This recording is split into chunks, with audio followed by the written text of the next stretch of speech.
Cody in the morning. WSM.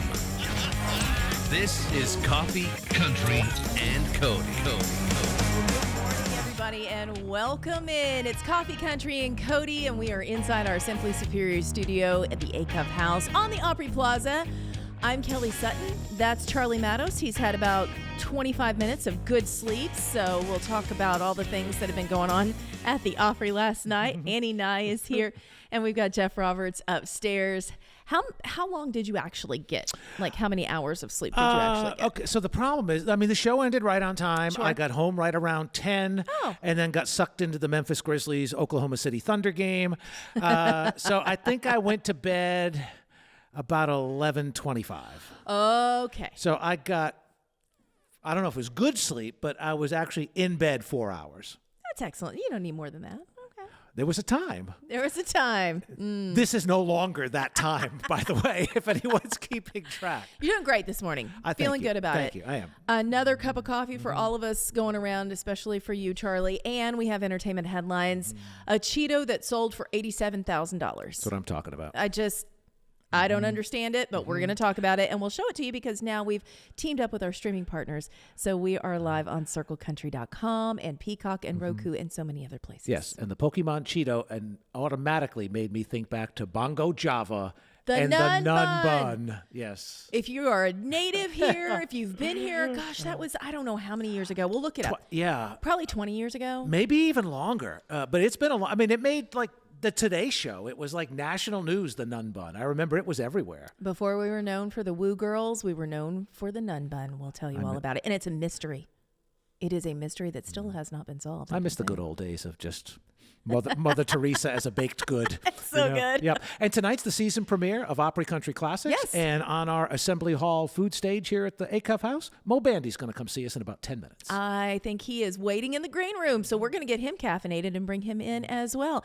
Get ready, everybody. It's going to be a great show. Thanks for joining us this morning. More Coffee, Country, and Cody is on WSM. Tonight, we kick off another season of Opry Country Classics, and this guy will be on the stage. He woke up early to come in and be with us. Moe Bandy, good to see you. Good to see you. It's good to be here. You walked in and went, wow, y'all got an upgrade. I love this studio. Wow, that's great. It's pretty nice. Look like y'all going pop. No. Now, listen, don't you start that, because you know the phone will start ringing. Yeah. Oh, no. But you knew Mr. Acuff, and this was Mr. Acuff's house for many years. Right. How long did you know Roy? Well, I remember Mr. Acuff walking around the park, visiting with everybody. And one time I did a TV show here, and my son was about 12 years old, and we couldn't find him. And we come out on the steps, and he and Mr. Acuff were just sitting there talking. And I wish I took a picture of that. Yeah. But he was just talking to everybody, so nice, really good. That is so cool. Yeah, for me, it's kind of full circle. Because, I grew up in Rhode Island, and my mom and dad were the biggest country music fans. You wouldn't think Rhode Island is the hotbed of country music, right? Mm-hmm. But when I moved here, they were so happy, and they came to visit me. We went to the Opry, we went to Opryland, and I have a photo of them in front of Mr. Acuff's mailbox. Oh. And my mom is holding our Opry tickets in her hand. And now that this is our radio home, isn't that something? Yeah, it's really full circle. You never know what's in store, you know? Yeah. No. When would you have played the Opry for the first time? The first time? Yeah. Was 1975, 74, 75. And I never forget going on the Opry and looking over on the side and seeing, I don't remember all of them, but Fair and Young and Ernest Tubb and all these greats were over there watching me sing, and what a thrill that was. And George Morgan introduced me. Oh, wow. On the first time. So did you feel pressure? What's that? Did you feel a lot of pressure with everybody looking at you from the Oh, side? yes. I was scared to death. I wondered. So were we still at the Ryman, or had we already moved to the new building? It was the first year here. At the new building, okay. Yeah. Mm-hmm. Well, you were telling us a story. We're going to get to it because you have a new album, Songs I Missed. It's coming out on May the 2nd. Right. But you were telling us a story about you and George Jones and George waking you up. Tell me that story again for everybody listening. I was at hotel here, the Maxwell House. I don't know if it's still there. Still here, Yeah. you know? And George was down in the lounge, and a friend of mine was down there, and he said Moe's up in 235 or whatever. So in the wee hours of the morning, I got a knock on the door, and it was George, and he had his guitar with him, and he said, "Son, you got to listen to the song." That's the way he talked, right? Pretty good, He George. said, "You got to listen to the song," and he came in, and we played several songs. He played several, but then he sang this one, "He Stopped Loving Her Today," and I went, "Oh my God, George!" And he said, "I don't know. I don't know if I'm gonna cut it or not." But of course he did, and thank God he did. Nobody could sing it like George. Absolutely. Well, tell us about this album, Songs I Missed. Are these songs that were pitched to you that you passed on, or just songs that you love and you wanted to do your take on them? Well, some of them were songs that I turned down. Oh. Quite a few on here. And the others are just cover tunes. Yeah. And but I turned down several songs. If you're going to play in Texas, you got to have a fiddle in the band. Really? Amarillo by Morning, and that's Fort Worth Ever Cross Your Mind. All Maxes Live in Texas.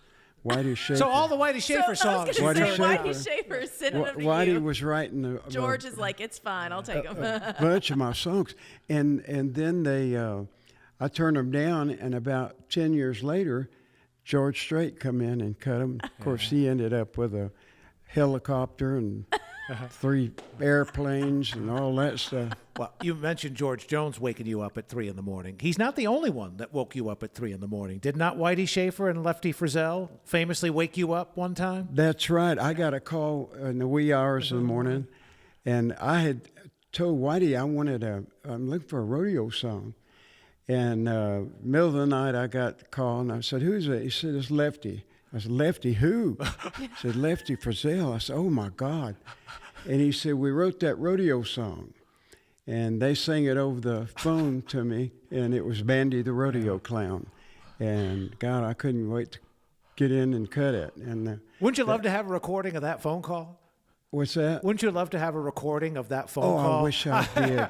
I wish I did. And David Frizzell and I have talked about that quite a bit, about that call. And I talked to Lefty when it was in the top 10. It was and still going up. And he says, "My boy, you're going to be a starra."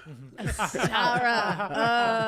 Oh, so good. The last words I heard from him. When you think about so many of these things that have happened over your life, are you writing this stuff down? Because these are the stories that everyone wants, and Well, you have them. You have first-person knowledge of this stuff. I wrote a book.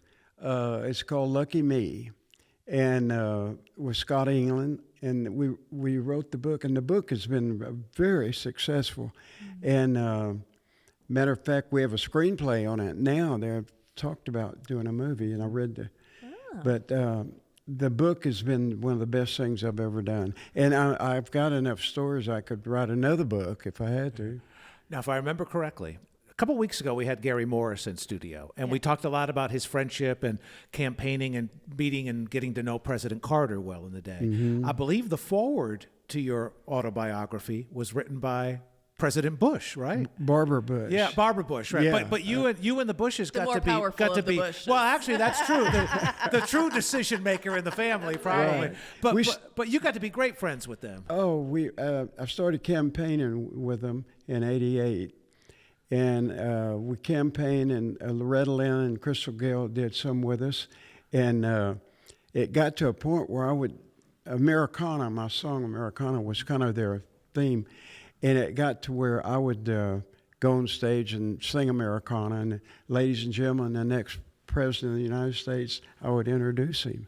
And the first time I met him, we did 8 rallies in Chicago that day.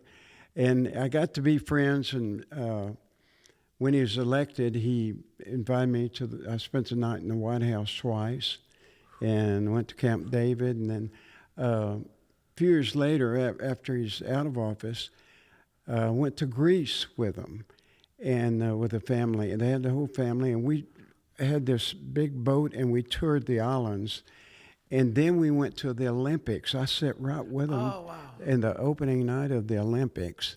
And what a thrill. I think back some of these things, and I think, wow, did I do this? So, Right? can I ask you a dumb question? So if you're sleeping at the White House and you wake up at like 2 a.m. and you're thirsty, can you just go get something to drink? What do you do? Or are you trapped in your... you can't wander around the White House, can you? You can order anything you want all night long. And they'll bring it to you. Oh, man. I love that. Room service, yeah. Very We nice. would definitely take When I was advantage young. of that. big time, for yeah. But sure. anytime, but I it's kind of strange sleeping in the White House because you're a little nervous, about Right. that. But everything in there is just so historic, and it was just an honor and a thrill for me to be there. Well, we are excited that we get to play your take on He Stopped Loving Her Today. You ready to hear it? Well, I really enjoyed doing this song, and nobody can sing it like George Jones, but I wanted to do my version, and it's in celebration of the 45th year of that song. It's the 45th year. Perfect. So 45 years ago, he played that song to me. Here we go. He Stopped Loving Her Today. It's Moe Bandy with us this morning on WSM. This is Coffee, Country, and Cody. We're having a good time in our studio this morning talking to Moe Bandy before he heads over to the Opry House for Opry Country Classics. The kickoff to the season is tonight. It's going to be a good show. We'll run that lineup coming up in just a little bit. But we were talking about spending the night in the White House when we last were chatting just moments ago. Did you have a moment where you felt a presence or anything? They talk about the White House being haunted. Did Abraham Lincoln come and visit you? No, Dang. but I stayed in the Queen's room, and I think Queen Mary come by a couple of times. One of the queens. Did you feel it? I mean, No. it is funny No, though. A lot the of thing people about say. it is, in the White House, all over the wall, you have the original words to the Star Spangled Banner and things like that. Everything's so historic. But I was so honored to be there. You're just in awe, the whole time. And I could hear, different things. And it was just quite a deal. Well, it's a time I wish we could go back to, too, because regardless of what side of the political aisle you fall on, and I can see arguments on either side, but the work that George Bush and Bill Clinton did together when they both got out of office, it just proves that you can do so much if you try, right? And those two guys just seem to, while they didn't agree on everything, got along so well. Right, they did, and that's good. That's a good thing, and that's what we need to probably do more of is to try to be friends. To bridge that Yeah. gap. Now, tonight, you got Larry Gatlin to deal with. Uh-oh. So, see, you'll have to work on those diplomatic skills Oh, tonight. Larry will tell you all about it. Oh, Yeah. He, of course, is the host of Opry Country Classic. Larry, Steve, and Rudy, the Gatlin brothers, will be there. Yes. But you and Larry go way back. Yes. Oh, Larry and I go back in the 70s, in early 70s. And I just love the brothers. They're all three my very close friends. I got to tell you, growing up, one of my favorite Christmas presents I ever got was a Dukes of Hazzard tent. Oh. I watched the Dukes of Hazzard like it was my favorite show. That was it was religious watching. We sat down, we watched it all the time. Talk to us about the theme song and writing that. I got to have the backstory on it. Yeah. Well, the Good Old Boys that Joe and I recorded, that was a different Good Old Boys for that theme. Okay. But we cut just Good Old Boys back, and Joe and I were in Europe, and Joe said, "Does anybody ever tell you look like me?" And I said, "I hope not." But anyway, we had dinner that night, and Joe said, "Moe and Joe, that sounds like Waylon and Willie." Well, Ansley Fleetwood, his piano player, was there. And a few days later, he said, "I wrote that song." And we said, "What song?" He said, "That song for you." And he had Good Old Boys. And So of course, that's where, okay. and Joe and I cut that, and it just took off we didn't know, took it to the record company, and I had a session, and they just heard that one, and it just went on to be real big. And then I also cut Cheating Situation the same day, that song of the year in '79. And That was duet day, apparently. That was doing Because that was with Janie Fricke, right? yeah, Yeah, right. Cheating situation. Yeah. And so that was a good day. And Joe and I had a great career. We had 2 careers going, and we're working shows quite a bit, some, and it's still fun. So I got to ask you, you've had a great career. I did the math this morning, and I might be off by 1 or 2, but I'm pretty close. 14 top 40 albums, 18 top 10 singles. You can't play all the hits in a show. Are there a couple of songs that no matter where you are, you got to make sure you do, otherwise the crowd is just going to riot on you? I got to do Bandy the Rodeo Clown, and I've got to do Till I'm Too Old to Die Young, and, of course, Americana. Yeah. But I play a lot in Texas. We do a lot in Texas sometimes. And Bandy the Rodeo Clown, you just got to do it. And I've had a lot of children named Bandy. Really? Girls and boys. They both. come up and meet you at the end of the Yeah. show? I've met a lot of kids. Yeah. And girls and boys, Bandy so-and-so. Yeah. I love that. Well, we're going to close with Americana, so give us the backstory on this one. Well, we recorded that years ago, and it was originally about a truck driver, and we changed it to just a regular person. But it talks about the middle America, or anywhere in America, actually, where you have the little town and the statue of the unknown soldier and the flag, and it just talks about how these hard-working people out there, and they love our country, and it just been a big one for me for years. We're going to play it right now. We're going to see you on stage tonight at the Grand Ole Opry as part of Opry Country Classics. Thanks for getting up early. Oh, my pleasure. And the new album comes out May the 2nd. May the 2nd, and we're very excited about that. That's going to be fun. Well, you know where we live now. I do. So you got an invitation. Come back and see us again. I sure do. Easier parking, too. Yeah. Oh, it's great. Yeah. Oh, compared to the hotel? Oh, yeah, big time. Yeah, right. Exactly. Oh, Mo, thanks for being here. We're closing out with Americana right here on Coffee Country and Cody. And I'm going to tell you, I was there when Gretchen Wilson came back at CMA Fest, and she walked out on Nissan Stadium stage, and people lost their minds. Yeah. People just love Gretchen Wilson. You just forget, or maybe you don't forget, but until you see her and hear them live, just how monumental those songs were at the time. Huge. Absolutely. And I still remember when I came to town, one of the first sit-down interviews I had a chance to do was with Big and Rich. And John Rich was not there. It was just Big Kenny. But they gave me the CD, and I went home and I listened to it, and it was so different, like Save a Horse, Ride a Cowboy, and so many of the other things on there, completely not what you were hearing at the time on the radio.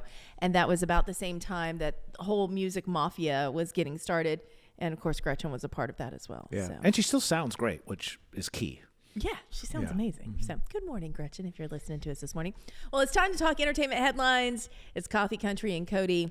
This is the place where we bring you hard-hitting, factual news, the things that you need to know to get through your day, including the fact that there is now a Cheeto shaped like a Pokemon character that sold for $87,000. How about that? So somebody found this Cheeto.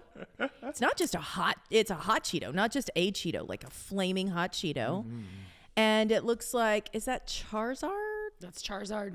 Charizard is one of the Pokemon characters. This went up for auction and sold for $87,000 and some change. Yeah, he's in like his, Mylar glass case, so nothing happens to him. He's been graded, apparently. How do you grade a Cheeto? Well, you grade baseball cards. Yeah, no, So, I know. Yeah. Question. Please. Are people that buy $87,000 Cheetos, do they have student loans? I'm going to go no. You think no? Or you think they're just like, eh? Like, forget the fact that I Did owe you the go government to school if money. if you're making decisions like this? Yeah. Well, clearly you have a lot of disposable income. So maybe it was somebody who got in early in crypto and sold some crypto and it was like, I got money to burn. You know what I want? A Cheeto that looks like Charizard. Like if the Cheeto looked identical to myself, maybe. I'd still maybe spend $10 on it, but it's pretty cool. $10. Pretty cool, but She's like, I'm capped out at 15. Anything above that, I'm not going to be a part of. yeah, no.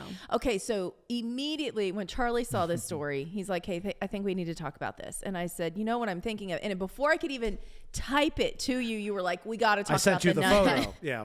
Okay. So this is from Bongo Java, Yeah. one of our great local coffee shops in Nashville. And they had a cinnamon roll one time. And when it came out, it looked like Mother Teresa. It looks like stregonona if you're What from is my stregonona? generation. What's that? Stregonona is a old Italian woman who there's books about her. She's a children's book. Oh, Just- Oh, she could definitely be an Stregonona. old Italian and woman. that Yeah. look up a picture of stregonona. I'll make another graphic and we'll compare. But for sure, there are certain pictures of Mother Teresa, and it's just absolutely spot on. So, to take you back into the lore of the nun bun, October 15th, 1996. This is what I'm reading. This, guys, don't come for me. The Lord visited Nashville, Tennessee. He did not appear in the form of an archangel or a smoldering bush. This day, he made his presence known in the form of a sugar-glazed cinnamon bun. The nun Did bun. he ever? That was before I was born. So this is what's crazy. They sold the nun bun just like a regular cinnamon. Like no one at the shop noticed. The guy that got it was like, "Oh my gosh, this looks like Mother Teresa," and he kept it in the refrigerator. And Oh. then he was like, "What do I do to get like this? Is pretty cool." So he wrote to David Letterman to no avail. But then he got a hold of somebody who wanted to come and do like a little mini documentary on it, like a 9-minute documentary on the nun bun. And they put it under a glass case at the coffee shop where it was actually baked. And it stayed there at Bongo Java for years. You would go to get coffee and you could see the nun bun And I think on they, display. I think they shellacked it to Yes. keep it preserved, kind of like the dessert tray that comes around. That you don't eat those. You can't really eat them anymore, Right. but it's still there. So apparently it caught fire. Somebody at the Tennessean, which is our local newspaper, was about to write the big story on it, and they got scooped by the National Enquirer.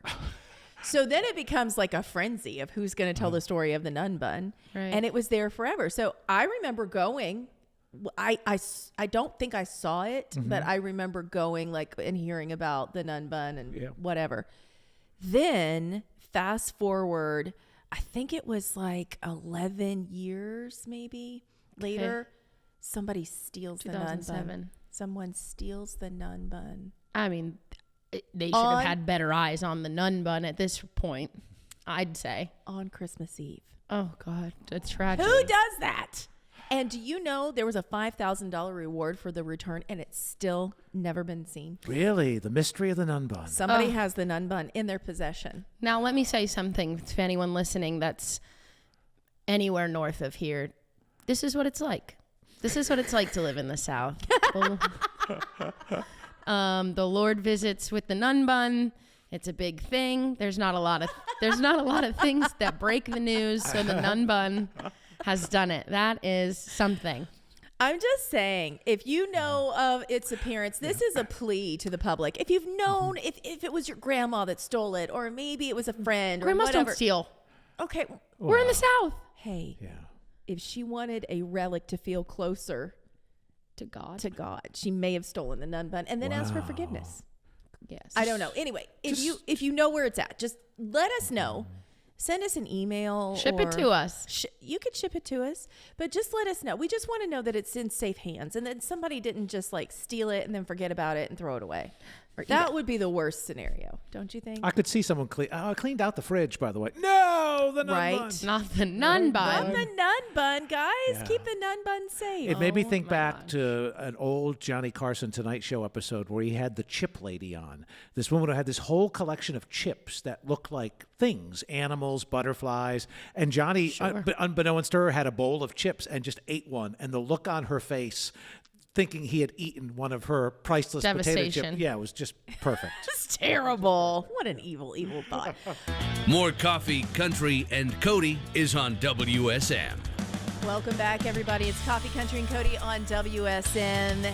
And there's a really cool event that's going to be happening very soon. We're excited to tell you all about it. It's Bluebird at the Symphony. So, you know the Bluebird Cafe, and of course, you know the Nashville Symphony. I mean, these are kind of the best of both worlds all happening and coming together.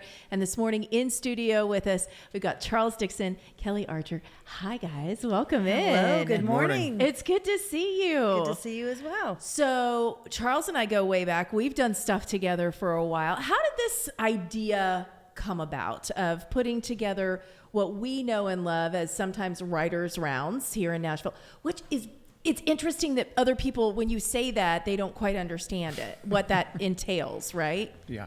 I mean, it's kind of like meet and three. They're like, what's that? And you're like, a writer's round, where the songwriters come and they tell you what was happening in the room, and then they play the songs. Yeah. So we have that, and that's very unique to Nashville. But then to partner that with the big sound of a beautiful symphony, were you the kind of the brainchild behind it all? Yeah, it was actually a bowl of cereal. Excellent. Yes, I was. What kind of cereal? You know, it wasn't me eating the cereal, so I don't really remember. So when I moved to Nashville, gosh, almost 20 years ago now, I literally showed up at my cousin's doorstep in Belle Reve in Brentwood, and I said, hey. I'm here. And I ended up living with my cousin and his wife and his 4 kids for about 18 months when I first, was trying to get my footing. And his name is Brett James. Yep. So some people might be familiar with that name. But And a lot of people call you Cousin Chuck. this is true. Yep. This is true. So, I mean, truth be told, it just happened at the time. Jesus Take the Wheel had just, won a bunch of awards. Which and, he wrote, rung yeah. the bell and whatnot. And so just kind of getting to know Nashville, being a Northerner. I didn't know the ins and outs. I certainly didn't know what a songwriter round was, really. But I had been playing in symphonies. I was in the Colorado Symphony just previous to moving here, and had played, my fair share of pops programming, and it was just like, this is how we should be presenting country music in the symphony space, by showing, peeling back the curtain and not necessarily making it about the artists, but showing, who really, props the whole thing up. Yeah. And this is the second in a series. We had Lee Thomas Miller Yes. for the launch in March. Yeah. And my brain just defaulted to, well, they're great songwriters. Yeah. The acoustics in the Symphony Center are just amazing. So what a great night this will be. I didn't put 2 and 2 together that they would be accompanied by the symphony, which just raises the bar even higher for an amazing night.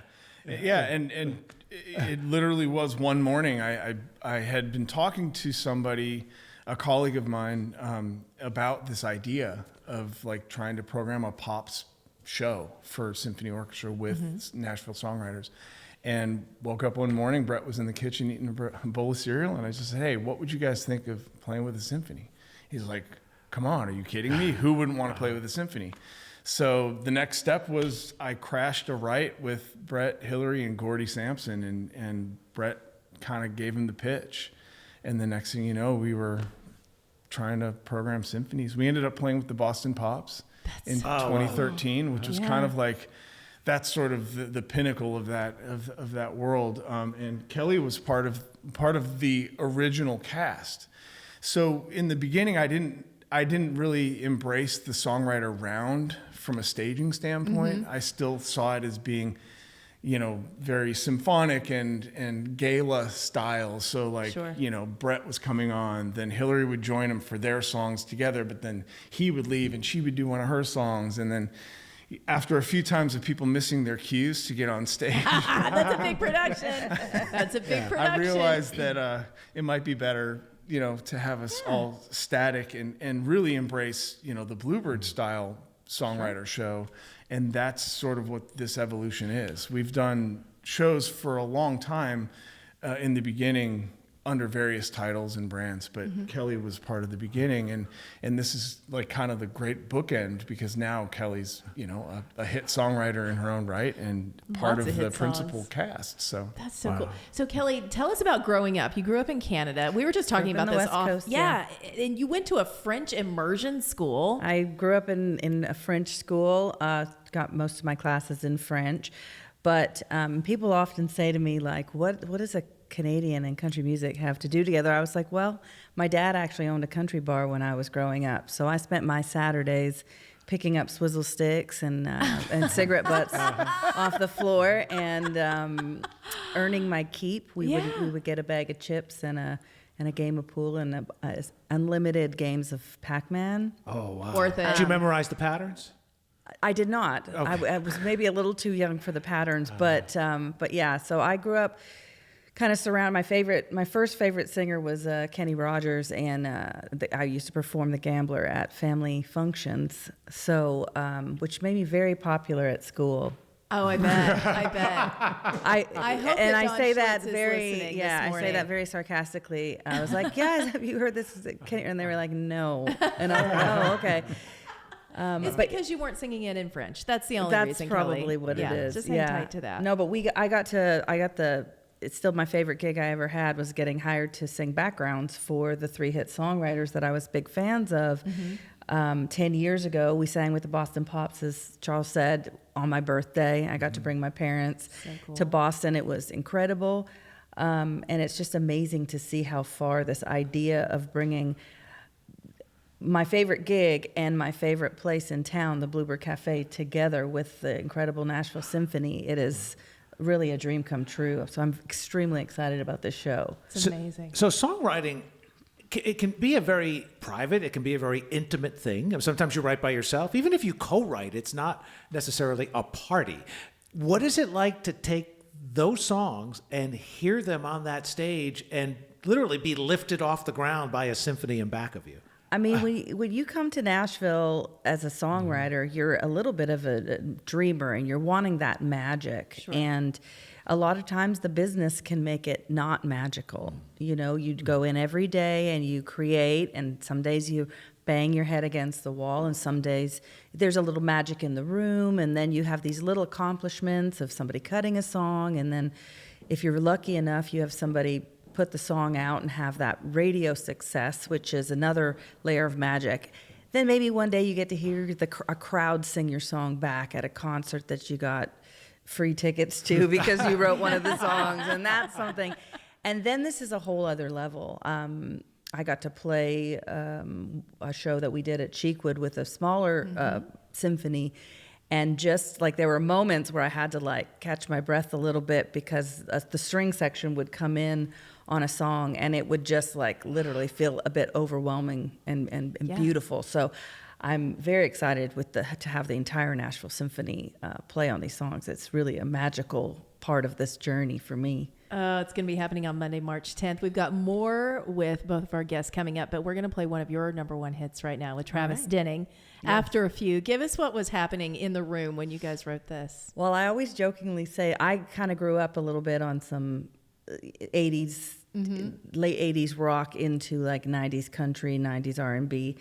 And in the room, Travis is an excellent guitar player. Yeah. And him and our buddy Justin Weaver, they were doing what boys do, geeking out over guitars and being they were doing something that felt a little rockish.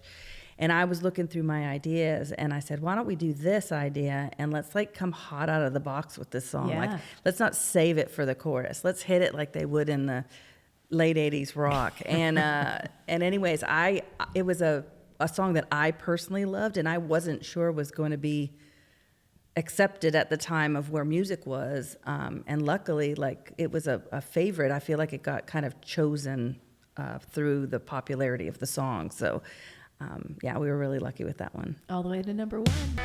More Coffee, Country, and Cody is on WSM.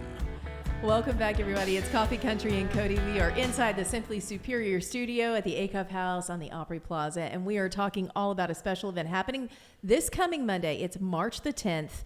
This is Bluebird at the Symphony. So it's just one of those magical nights. You're going to be talking about it for nights afterward. And if you want to get tickets, the easiest place is NashvilleSymphony.org. That's where you can get your tickets, the official place.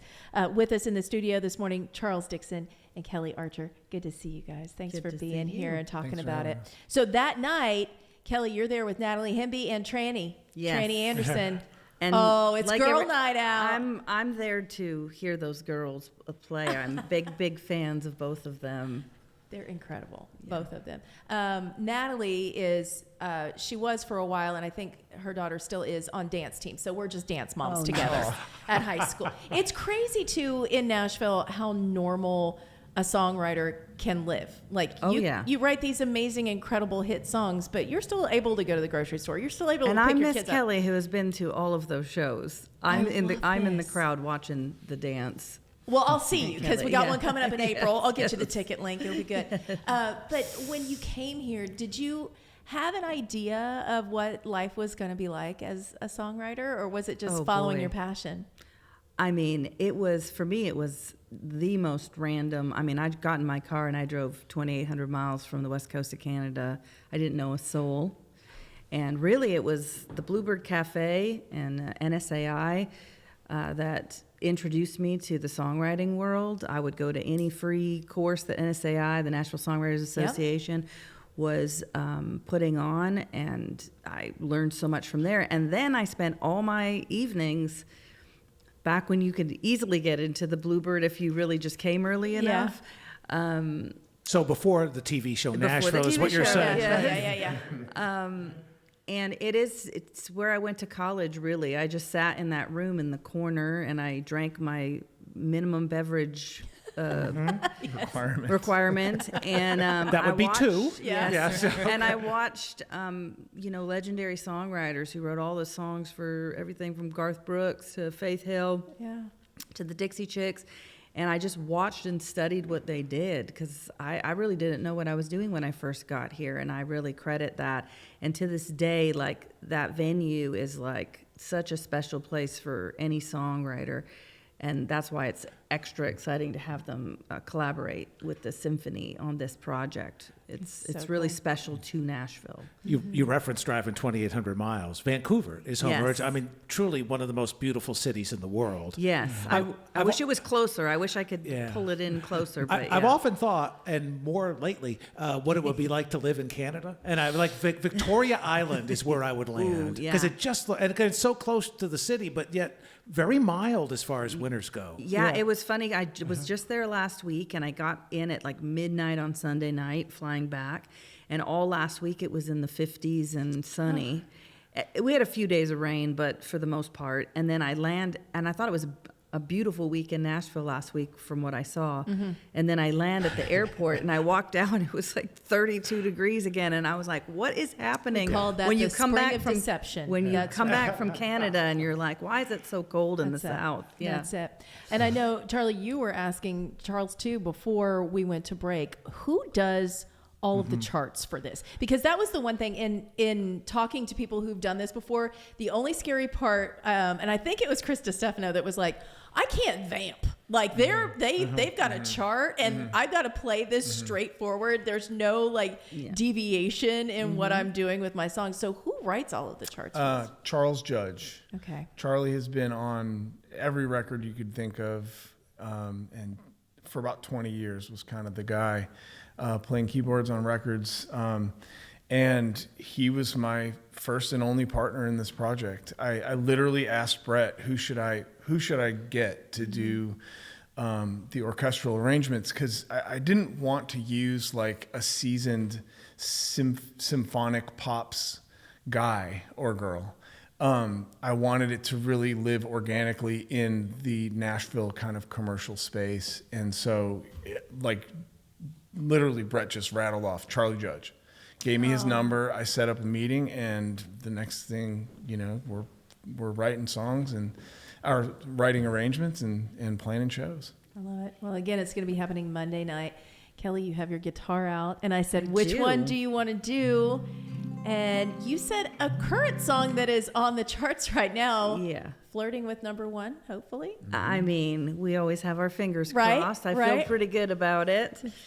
This song has had a journey in this town. We wrote it on a day where we didn't have anything really to write about. We had no ideas, and we were just actually talking about some great albums, especially because the Dixie Chicks had played the night before in Nashville, and I had gone to see them in Atlanta, and Travis had seen them I'd seen them in Chicago. Travis saw them in Atlanta, and we were just talking about how good the album cuts were on there. And we said, let's just write something simple today. So we say we did something. Let's write a simple love song, and let's do it like songwriters would do. And years later, Travis got his record deal, and he actually cut the song, and I sang on it with the full understanding they were going to replace me with somebody people have heard of. And then Cody actually came back, heard the song, and came after the song multiple years in a row. And Travis was like, no, I'm going to put it out. And then Travis decided not to put it out, and Cody came back again, and we were like, I think this might be his song. This might be meant to be for him. And he just did an incredible job. And I said, well, who are they going to replace me with? And they were like, Carrie Underwood. And I was like, okay. That'll do. It's I'm Gonna Love You. And this is Kelly Archer this morning in studio. So good. It's crazy that song's been around for, you said 8 years. 8 years. We wrote it back in 2016. And a fun fact about that song, too, is that I'm not somebody who normally takes a selfie on the day of a write or post a lyric online. Sure. But there was a reminder right before this song got released, almost 8 years to the day. I'd taken this really grainy selfie of us recording the song with headphones on and Chris Stevens in the background programming. And I posted a clip of that specific song, and the Facebook memory popped up like within a few weeks of this song getting released, 8 years later. I said 8 years ago. Wow. And we all look like babies in the picture, but it's a really neat that songs have a life beyond the moment we live in, and that it just was waiting for the right people to put it out. Once you hear it as a duet, it's hard to unduet it in your head. But when you wrote it, did you imagine it as a duet? Well, we did put Travis sang the lead through the whole song, and I put a pretty solid female part that was mixed pretty high in the mix. So it felt like it could be a duet, but then they made it a true duet by having Carrie. It would have been a criminal to not have Carrie take a verse on this song because she's so good. But, there was a story that they put out that they had recorded it kind of separately. Cody did his part and Carrie did hers. And he was like, you happy? And she was kind of like, well, yeah, I think so. And they were both a little hesitant. And she said, what if we go back in and sing together at the same time? And so they sang it, and that's the one you actually hear where they're actually feeling each other out. So it's magical. Thank you so much. And I kind of skipped over the solo on this song, but when you hear the strings of the symphony come in on the big long solo of this song, it's moving. I was going to whistle. Yeah. I was going to take it. She skipped right over it. It takes it to a whole other level, yeah. This is the next installment, Bluebird at the Symphony. It's happening on Monday, March the 10th. Tickets are on sale, NashvilleSymphony.org. Kelly Archer, Charles Dixon, thank you guys for coming in. Thank you for having us. Love it so much. We've got more right here on Coffee Country and Cody. Hang with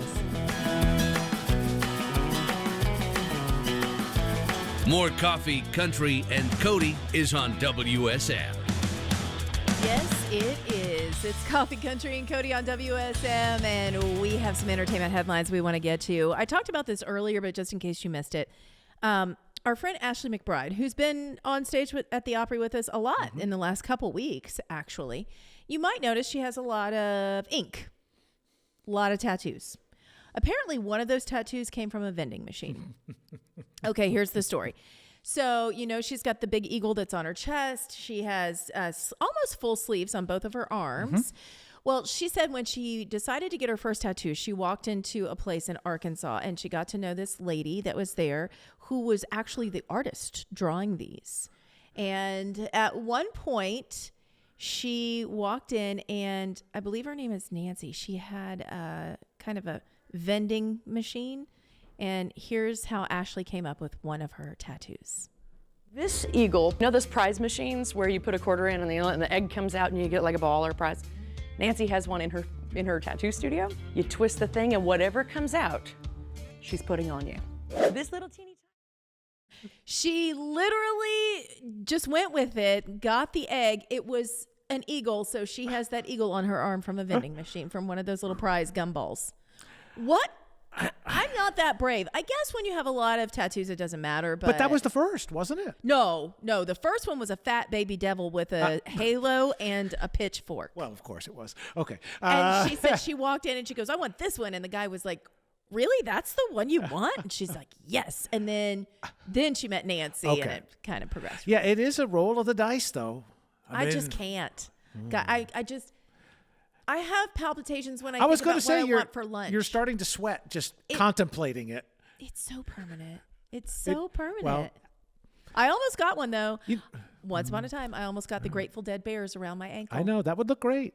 And that's one spot that she does not have tattooed. Right. She said nothing below the knee. Would you think the ankle would be such a no-brainer spot, right? Sure. Yeah, I know. right. Do you have any tattoos? No, but it's happening this year. This will be the year. I want to go with you. Okay. Where are you going to? Well, I don't know. Let me ask, where are you getting the tattoo first?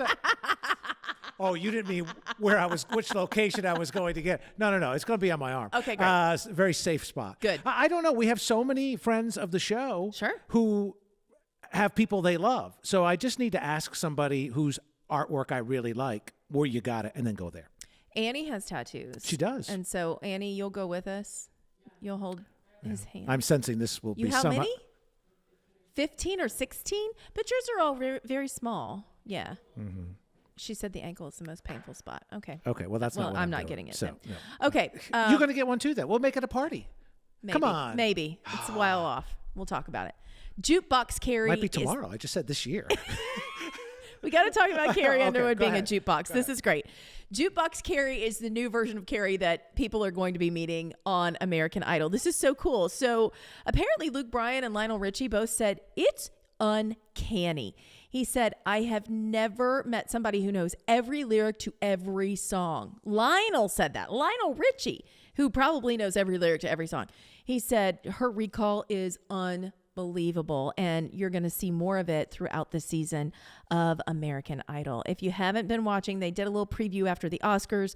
The new season officially kicks off this coming Sunday, March 9th, 8 p.m. Eastern on ABC. I just saw the preview and she's killing it. So I'm very, very happy for her. Well, we're going to end today with some Steve Wariner, Kansas City Lights, everybody. Thank you again to all of our friends who came in studio with us, including Kelly Archer and Charles Dixon. We'll be back here tomorrow morning. See you then.